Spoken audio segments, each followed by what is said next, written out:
Before we get into today's episode, let me ask you something. Do you know what your current level of English really is? Understanding your level is crucial to tracking your progress and ensuring your hard work is paying off.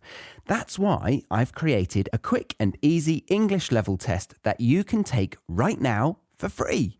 Find out your level instantly. Just head to thebritishenglishpodcast.com/testme or check the link in the show notes.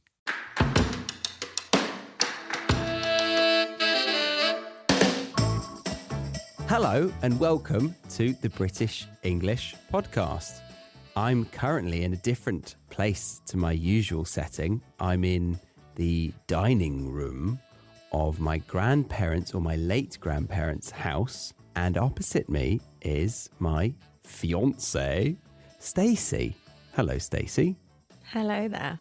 How are you? I'm good. A little tired. We're both tired. Yeah, but yes, we're making this happen. Yeah, already thinking this is not going to work. I'm convinced it will. Stacey has been thinking of various ideas for us to do today on the podcast. And then we decided to go with a more relaxed approach, just talking about your childhood. Because I think if we delve into your childhood and maybe mine, we will discover some differences among them and therefore help non-native adult British English learners understand a bit more about British culture. If you're not an adult, that's okay. We'll try to be polite. But just to warn you, it is aimed at a mature audience. Mm-hmm. I'm going to go straight into it, Stacey. Where were you born and raised? I was born and raised, or definitely born in a city, town, big town, potentially a small city called Redditch, which is very close to Birmingham. But I would actually say, I don't know if I can be clear where I was raised because I did move around a little bit as a child. Some of it in the very west of the UK, more towards Wales, some of it more in the Midlands, a little bit in Hampshire, which is more near where you are from. So yes, I'm not sure. I'm unclear on where I'm raised. So do you not have an identity? Do you know where home is? Home is, I don't want to sound cheesy, but home is... Where I am. Where you are.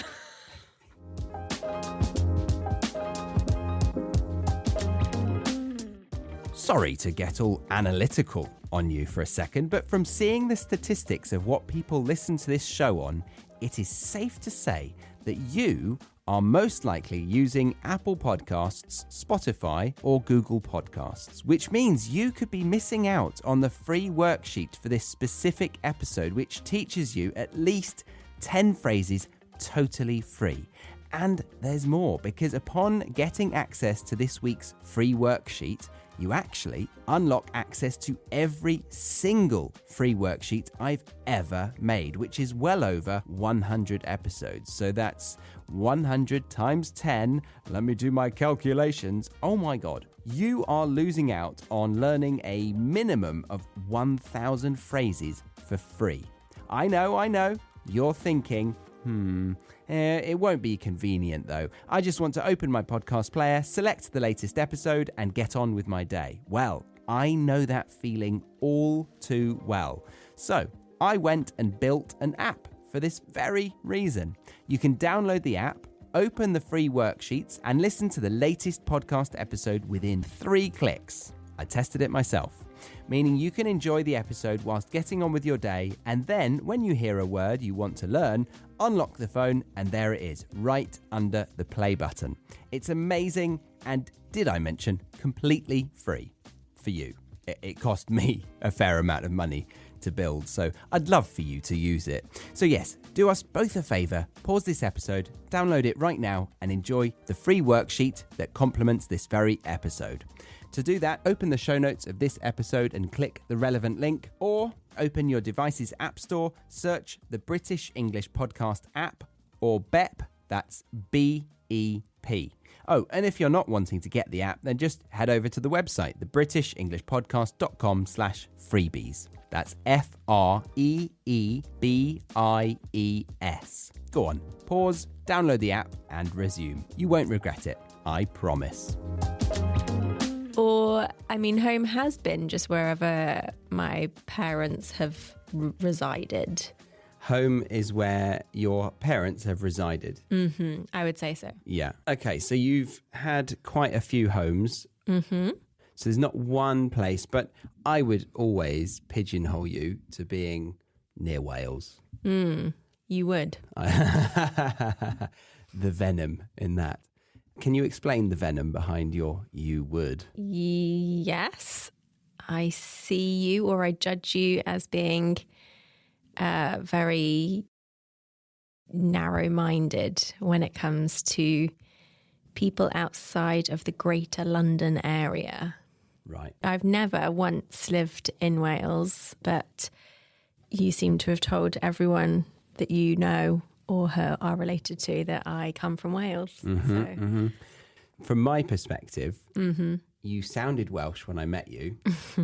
A bit Welsh. You did. You admit that, right?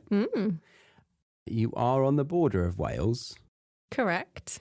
And quite a few of my friends who are from around the Greater London region, area, borough, they don't really know about those places. Like they don't, I think quite a few of them know the town, Hereford. It's a city. Sorry.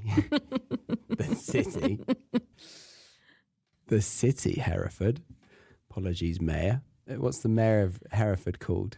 John Bishop. John Bishop. I have no idea. Sorry, John. Sorry, Mr. Bishop, for assuming it was a town. Yeah, not many people know that name. I guess they kind of do. But anyway, yes, I'm being ignorant saying that you're from Wales, but it's easier in conversation. I actually always say near Wales. Okay. Have you ever wondered if you're making real progress in your English learning journey? Knowing your level is the key to recognizing your improvements. I have a fantastic tool for you, a free English level test that gives you an instant result. Take a few minutes now to discover your level and continue your learning journey with confidence. Visit thebritishenglishpodcast.com/testme or click the link in the show notes to find out your level of English today. Anyway, so that's kind of where you're from.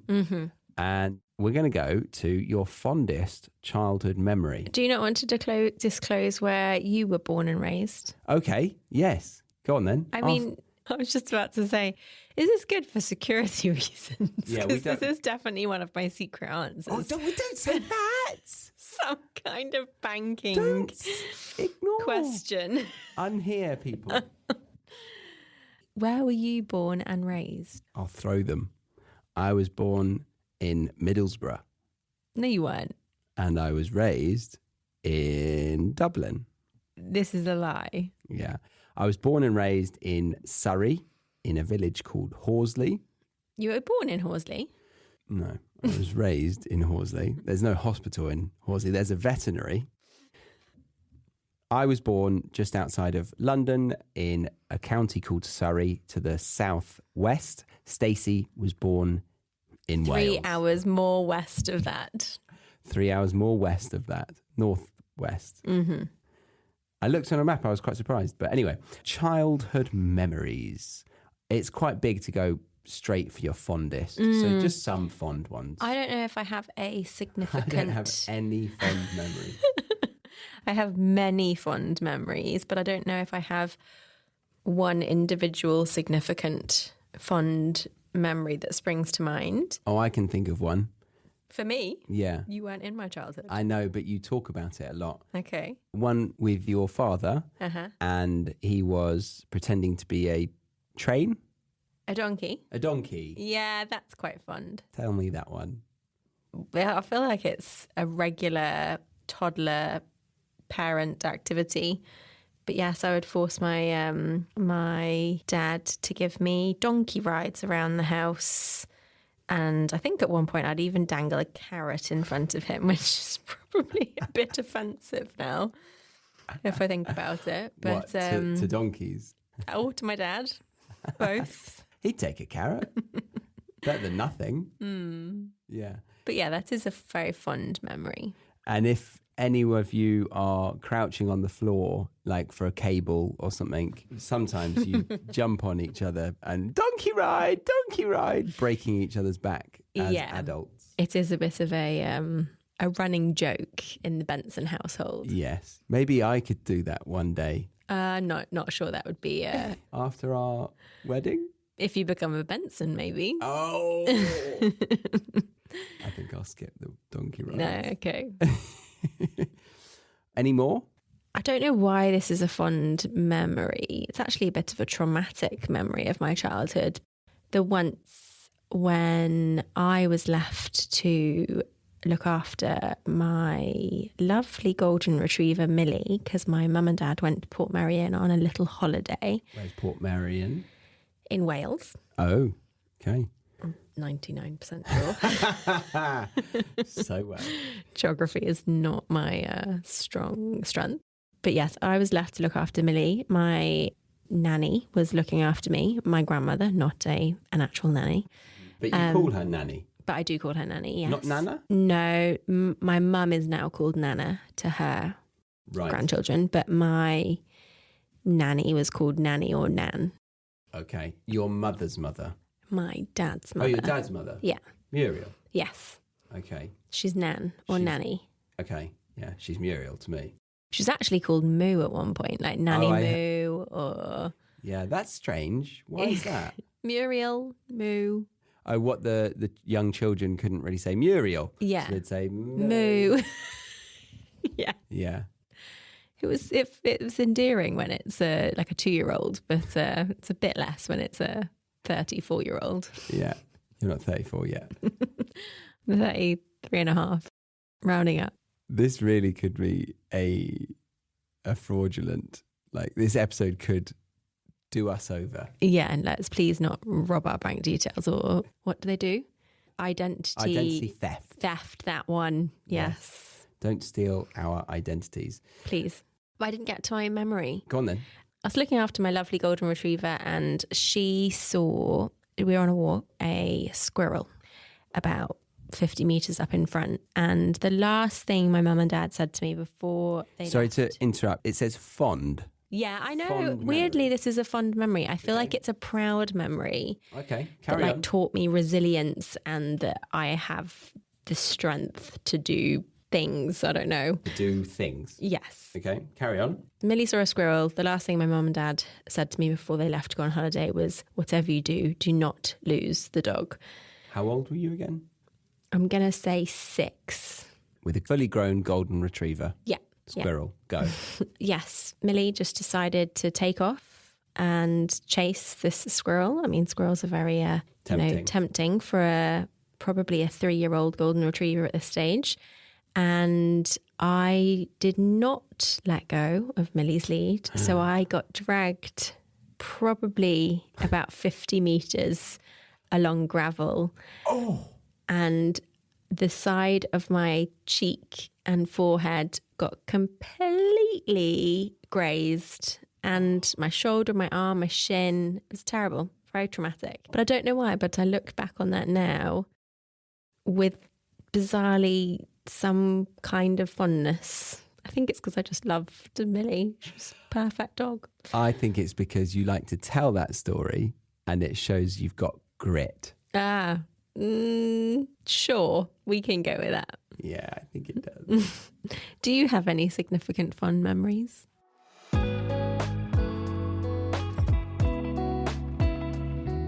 I'd like to take a break from this episode to tell you that this show is funded by you, the listener. That's right. Not through a charitable donation, but through providing you with 2 hugely beneficial learning resources. One is called the Academy and the other is called the Premium Podcast. The Academy doors are currently shut until further notice, but the Premium Podcast is open for you to sign up to right now. So if you listen to this show regularly, say once a week perhaps, and you want me to continue producing it, then I need your help because this is my full-time job. And I also want to provide free education for those who really cannot afford it. But if you are in a situation where you can spare £7 a month for loads of bonus podcast content, manually edited transcripts, and extended glossaries and flashcards, then I'd love you to consider supporting the show, because that will give me a way to continue doing what I love to do, and for those who really cannot afford it, to get a free education. You can find out more by clicking the relevant link in the show notes of this episode, or head over to thebritishenglishpodcast.com or download the British English Podcast app in your app store. Back to the episode.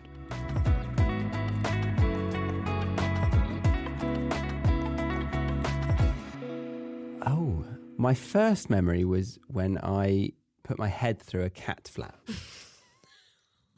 I haven't heard this. No? No. That's my first memory of crawling around the kitchen floor in the house that you haven't been to because we had moved since, and crawling along under the table, and then I went through the cat flap, and I remember seeing the outside world very clearly. Quite fun. But there wasn't much to it other than that, and then I backed out, and that was it. That was my first one. I don't think that's a fond one. Another one, again, not fond, but I do remember... The whole title of this question is fond. Oh, no, I do have a fond one. So in our back garden, we used to have a little slope. It was only about 2 meters, maybe even less. But it was just enough gradient to get some speed up with those. You might need to help me out with this vocabulary. What was it called when you put a wet slide down and bubbles? Like a slip and slide? Slip and slide. We had a garden party at your birthday, and we would always do the slip and slide down that hill or slope. And it was so fun. That does sound really fun, actually. Yeah. I need a slope. And a slip and slide. And a paddling pool as well. Oh, love a paddling pool. Yes. I think that's quite cultural, paddling pools. Most countries would probably laugh at a paddling pool. Yeah, I do feel like it. I mean, there definitely are paddling pools in other countries, but I do think that in the UK, not many people can justify a swimming pool. Hell no. The expense and the upkeep is just not worth it for the summer that we typically have here. So a paddling pool just makes a lot of sense. It does, yes. It is an inflatable. Miniature swimming pool. It's not even that. It's a paddling pool. Yes, to paddle is a verb, meaning to walk in water at ankle height. Oh, okay. Isn't it? Sure. I would just say a little bit of splish sploosh around. Okay. You should be a teacher, perhaps. A splish splooshing around in the summer in the slip and slide and the paddling pool. That's a lovely childhood. Yes. The other memory I was going to say was when my sister ate poisonous berries in the middle of a road. Why is that fond? No, it's not fond. It's just, and I don't think I was even alive, but everyone retells it so often that it's part of my memory. I've also never heard of that one. Ah, well, this is kind of why I wanted to do it, because we would get to know each other even better than we already do. Are we preparing for marriage? We are preparing for marriage, yes. So that is some childhood memories. Now, this is something I don't know about you. Do you have any siblings? I do know, but do tell us. Yes, I do indeed have 2 siblings, both of them younger, because I am the eldest, and both brothers. And what's more to say? Yeah, well, one of them signed up to the premium podcast of this. So, I mean, this bit will be in the free podcast, but what is your relationship like with them, and who is your favourite? I definitely don't have a favourite. I love them both equally. But I'd say my relationship is fairly similar with the both of them. It's always been a very close and loving, caring relationship. I think it has been. I noticed that when you left for America all those years ago, they were distraught. And I was surprised by that. My family is great. We love each other very much. But, you know, we're quite comfortable with having time apart in different countries. I disagree. I think Laura lives in Australia. Yes, but I think some other members of your family are distraught about people leaving. Okay, one of the three children. But again, I don't think she was that bad. She was that bothered until she had three kids and she wanted some aunts and uncles around. You're going to say unkies. Unkies. It's quite cute, actually. Unky Charlie. Unky Charlie. Yeah. You are admitting to having some siblings yourself. Oh, very good. Yes. I have two sisters, both older. So that's a difference for us. Mm-hmm. I'm the youngest. You're the oldest. Mm-hmm. I'm more mature. You're very immature. Disagree. I'm very, plan. I don't even know how to say the word. I'm very good at planning. And You're very organised? That one, I'm very organised. I've got my shit together. That is a lie. It's the opposite. Do you think that stems from you being the baby of the family? Reason. Really? I think it probably does shape one's personality. Interesting. Yeah, because you've always had to be the lead of the three. You've always had to be in control of the situation. Just little things like babysitting them. Yeah, I suppose. I've never really kind of acknowledged or, I guess, analysed the dynamic. Well, now's the time. Of sibling age relationship. The psychology of birth order. Let me say it. The psychology of birth order, actually. It's called. Bravo. Another thing about being the youngest is that you don't tend to get as many rules thrown at you. Did you have more rules? True. I had definitely more rules. My parents were much stricter on me growing up. What kind of rules? Let's go there. I wasn't allowed to swear at all. So I wasn't allowed to say anything. Even I wasn't allowed to say fart. Fart? Or crap. Those were both considered. Crap is a bit more of a swear word. Fart, though. But fart is not. You sound so posh. Well, how would I have normally said? Fart. Fart. Fart. Fart. Fart. Let's not say that constantly. Crap, fart, All right. bloody. Those were the three really frowned upon words. Your mum's going to be calling you up when she listens to this one. But that's incredible. What age, though? All age, really. It's only been... All ages. Throughout my whole childhood, I would say. It's only really been in the last... year. 5 years. I would say close to 30 that I now feel comfortable dropping a swear word. Dropping the word fart. I mean, maybe not farts. Fart, Stop crap. saying fart. Fart, crap and bloody definitely were allowed maybe when my brothers started to use it more. But I mean, they never even had that rule. They were only banned or like frowned upon for saying, am I allowed to swear? Yeah. For saying like shit, fuck. Whoa! Big words, madam. Yeah. It's only when necessary. I love your parents. Or bugger. And I love the way that they've raised every individual of your family. But your brothers do have potty mouths. They do. They're very comfortable with it. Yeah. And they're comfortable saying it in front of your family. Yeah. That's a difference from my family. Mm-hmm. But still going back to you being the eldest child, you weren't allowed to swear at all, and then they were. Mm-hmm. Did you think that was annoying? Not annoying. I think I liked being the goody two shoes. And say that phrase again. Goody two shoes. The goody two shoes. Yeah. It means the very well-behaved person. Yeah. Think of Hermione Granger in Harry Potter. Yeah. Usually it's a bit of a kind of an annoyingly obnoxious kind of well-behaved person, someone that thrives from being well-behaved. I just thought about Hermione. It doesn't necessarily mean that you are book smart or a bookworm. It just means you're a bit annoying and really well-behaved. Yes. Goody two-shoes. It was a phrase that was thrown around as a young boy or a young girl at somebody who's being really annoyingly good. Such a goody two-shoes. Yes. Okay, so that's you in a nutshell. You are a goody two-shoes. Thinking about I'll take it. I'm okay with that. You won't even say fart. I say fart all the time now. Because you fart all the All time. right. What about mine? because, you're meant to ask me some questions back. What question are we on? What was the favourite thing to do? That's not the question. It was about your relationship with your sisters? Yeah, we went off script. Yeah, that's what happens. Mm-hmm. It was about birth order, the psychology of birth order, or birth order psychology. I think your relationship or dynamic with your sisters definitely has been influenced by the psychology of birth order. Yeah, you need to Google that to get that right. Because I do think you identify with being the youngest, use that to your advantage. So, if you accidentally miss someone's birthday or forget to do something or whatever it may be, I feel like you play the I'm the baby card. Yeah, birth order psychology. Okay, thanks. Or birth order theory by Alfred Adler. I remember that one, actually.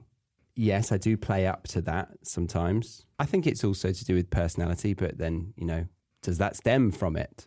I'm sure this could be a whole podcast. It could be. My eldest sister is a doctor, and so she is very book smart. And so that kind of led the pack because she was the clever one and we were not as clever and we were younger. So she was always... Did you always feel a bit inferior? I never said to myself every night, I don't want to be Laura. I never wanted to be that smart, I don't think. I mean, do we ever say that? Did you ever want to be smarter than you are? Or do you now? Definitely now, for sure. Yeah, I am rapidly just becoming dumber by the day. Definitely. That's your Instagram. Instagram is killing those brain cells. I think in the time of school and when I was actually studying or trying to be academic, I think I probably wanted to be a little bit smarter than I was, to maybe just find things a bit easier, maybe. I think I did have to work quite hard to get good grades. Right. It didn't just come naturally. So I did secretly study quite hard. Oh, yes. You hid this from your friends. Yes. This is culturally specific. Is it now? I mean, some Asian cultures are very comfortable with, focusing entirely on the academic world. I think it's a peer group thing, though, maybe as well, because I think some peer groups in my school were also very comfortable being academic, and there would almost be a bit of competition to be the smartest in the group, or it was considered cool to be an overachiever. Maybe not cool, but it was commendable. Oh, really? Is that right? Whereas in my peer group, it was not. And that is because you originally were in a private school in primary school, right? And then you moved to a state school. I went to a state school and I was told that it was the best in the county and we were very lucky to be there. But you said mine looked like a prison. I showed you it proudly and you said, you went there? That looks like a prison, Charlie. You went to prison. It's not the most architecturally designed school, so it does look a little bit prison-y. Yeah, it's getting demolished actually and being moved across the road. But yeah, back to you. So you went from a private school. And what did you say to yourself when you left a private school to a state school? I think that's a loaded question because you know what I said. Very good. It's a loaded question. I like that. I like that a lot. I think I vowed to not become stupid because I was under the impression that the quality of education was less in a state school, which is highly incorrect. I actually think I got a better education or a better level of teaching in my state school compared to my former public/private school days. Yeah, again, this could be another whole podcast because state schools versus public schools private. Oh, no, I said that right, actually, in England. That's a different thing in every single country. It's massive, the change, the difference, even up to university. So for us, the stereotype, correct me if I'm wrong, state school people are quite comfortable, very happy to go to a state school, and they look at private schoolers as snobs, posh, and Up themselves. in an arrogant way and not necessarily clever.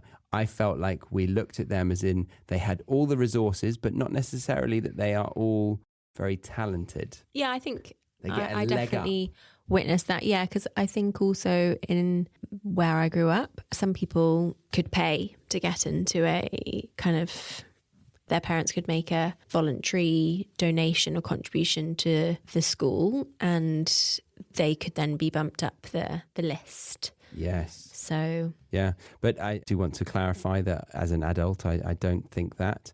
But it's interesting to understand what we thought growing up. And in a private school, people would look at state schools as in, what would you say? chaos. Chaos. Yes. I think we always thought that they were a lot bigger, which they were. Physically? Yeah, physically bigger and more.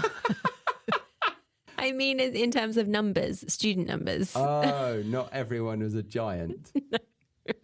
Anyone 6 foot and under go to the private school? No, I mean, in private school, I thought the state schools were much more overcrowded because I think I never had a class above like 20 or 30 students, maybe even less. I feel like it was actually maybe 15 to 20 students. And then in my secondary school, it'd probably be more like 40. Whoa, 40? We had 30 to 32, never any more than 32. Really? But how many were in a year as well? We had 8 forms, so 8 times 30. Wow. Yeah, massive. Chaos. Yeah. Carnage. Well, it was a prison. Got locked up at night. That's school. Toys. Let's go there. Toys and games. No, I think that's boring. That's really boring. No. I didn't have any toys or games. Polly in my pocket. You can't get more culturally specific. I did actually have a Furby. Polly in my pocket. Oh, Furbies! No, maybe they were worldwide. I wonder if... I never had a Polly Pocket, and it's not called Polly in my pocket. It's called a Polly Pocket. My head has just exploded. Is it not Polly in my pocket? Yes, it is. I've just Googled it. It's called a Polly Pocket. No, that's a shorthand. Polly Pocket, large wearables. Oh, okay. But it came up as Polly in my pocket. No, it's both. It's definitely both. Okay, yeah, so it's Polly Pocket. What is it? It's a plastic little figurine or doll in a tiny, tiny plastic capsule. Container. Like a Tupperware, what you put, or like a lunchbox. You open it up and there's a Polly Pocket world in there. Yeah, it's like a dollhouse in a lunchbox. Yes. Nice. And then the guy's version, do you remember that? No, I actually never had a Polly Pocket. Mighty Max? Never heard of it. Yeah, Mighty Max. Yeah, it was basically a skull and you'd open it. Oh, it was so good. There were lots of them, but I had the one with the skull. Wow, I've never seen them. Yeah. Interesting. Yeah. So like a more... A masculine Polly Pocket. Okay. Or a male Polly Pocket. No, more masculine. Masculine. I don't think you can say male now. Correct. I stand corrected. Yes. So those are some toys. Mm-hmm. You had a Tamagotchi. I had a Tamagotchi. I was quite good. Were you good? I think you were. You were goody two-shoes. I was goody two-shoes. Mine lived the longest. I can really imagine that. And then I think your brother Hugo would have like broken the actual device. Yeah, I mean, he was just not interested in Tamagotchis. I can imagine what he'd say right now. Loser, Charlie. He was way too busy playing football or you know, just hanging out on the streets. Yeah. Can you go into that a bit? So what was his life like, would you say, his childhood? So he would come back from school on his own? Like, would he walk home?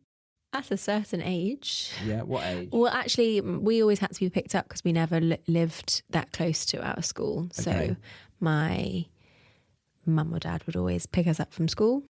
Hugo, especially the youngest, had quite a lot of after school activities because he was quite... Such as? Sporty. So he played a lot of football, mostly football, I would say.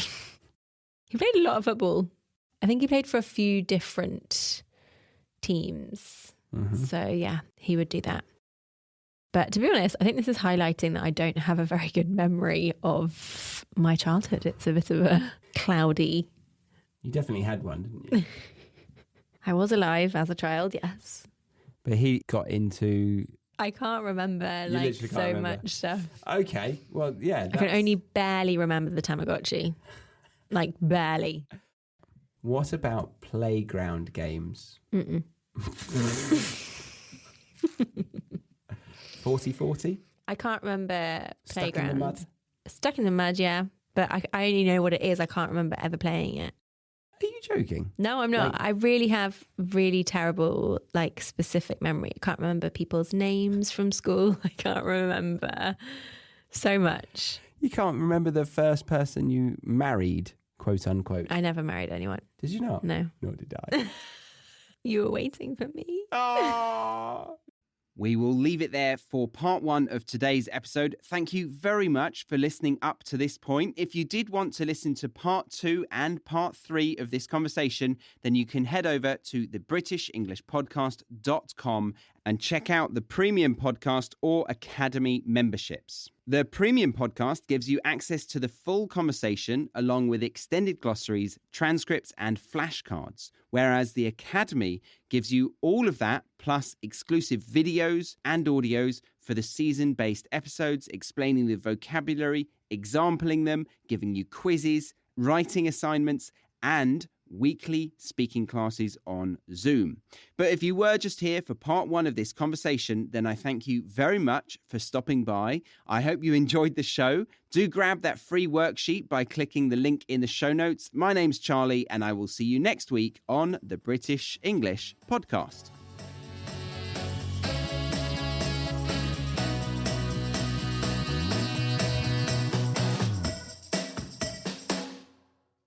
Thank you for listening to today's episode. Before you go, make sure you know where you stand in your English learning journey. I've created a free English level test that you can take right now to find out your exact level. It's quick, easy, and gives you instant results. Head to thebritishenglishpodcast.com/testme or check the link in the show notes.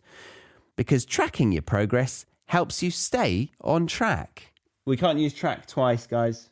No, let's do that again. Yeah, we don't have time. Oh.